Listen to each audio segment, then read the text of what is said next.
I think an important first step is to question your own position and privilege, and part of that is diversifying your own reading list. And it can be daunting to think, oh, I have to read all this additional material, but one simpler way of doing that is to make sure you follow different perspectives on social media, whether it's disabled voices, LGBTQ+ community, or Black community, Indigenous community. From that, you can find very strongly recommended readings. That's one of the ways that helps to stay on top of the subject material as well, and find out those books that are now considered to be cutting edge and truly reflecting the voices of the communities that are impacted. I think it becomes important, first of all, to be reflective about what we want to teach. So we need to ask ourselves some critical questions, like, why is this knowledge relevant? Who is this knowledge for? Can the context of this knowledge be reimagined? If we can do that, it allows us to nurture the way in which we teach students. And in some way, this allows us to bring communities closer to the classroom. My first steps probably date back to around 2016, connecting it with the Decolonising the Curriculum project. I purposely went out of my way to think, what are other perspectives that we can bring into leadership that can help us put those key canonical theories within different perspectives and understand that there's kind of different ways of knowing, different cultural perspectives to bring into leadership. That led me to finding Maori discussions of leadership, South African, First Nations, Canadian and Native American. So the real advantage of doing that exploration with the students is that helps them start to understand that knowledge can be limited and biased, and understand how they can have a stake in critiquing it.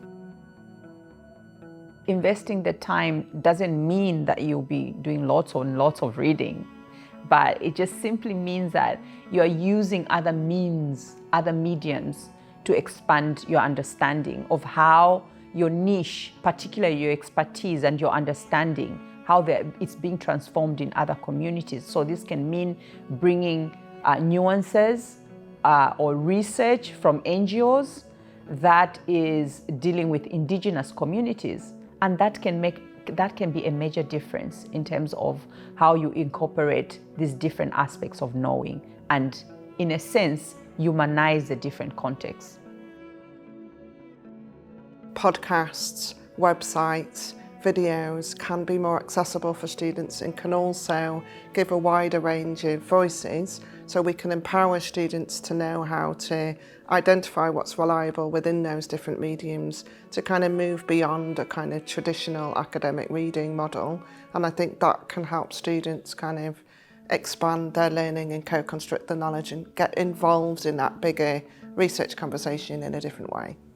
What you can do is potentially include some short documentaries that are available on YouTube. I've done that with uranium mining and how it's impacted Indigenous communities. And this is like an optional type material that the students can look at after the class. You can also play short YouTube clips like TED Talks that are only a few minutes and have that perspective from different communities that the students may not otherwise hear from while students are entering the classroom.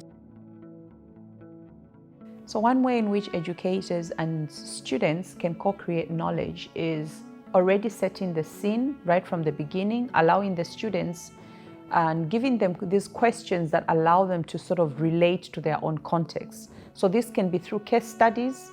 If a case study has been given that is very Western facing, it can already be put out for the students who are coming from a different context to be able to bring nuance to that. In that way, we are recreating the way in which that particular set of knowledge is going to be perceived and understood.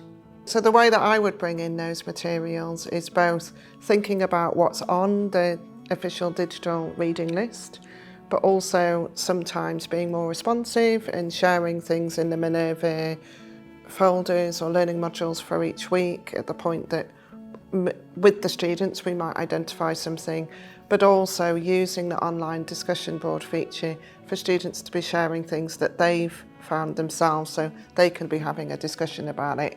And just to say, you can be fluid between those things, because I think partly what I'm talking about is being responsive to what's happening in the moment in teaching, rather than that more top-down approach of the tutor deciding everything that's going to happen in the first place.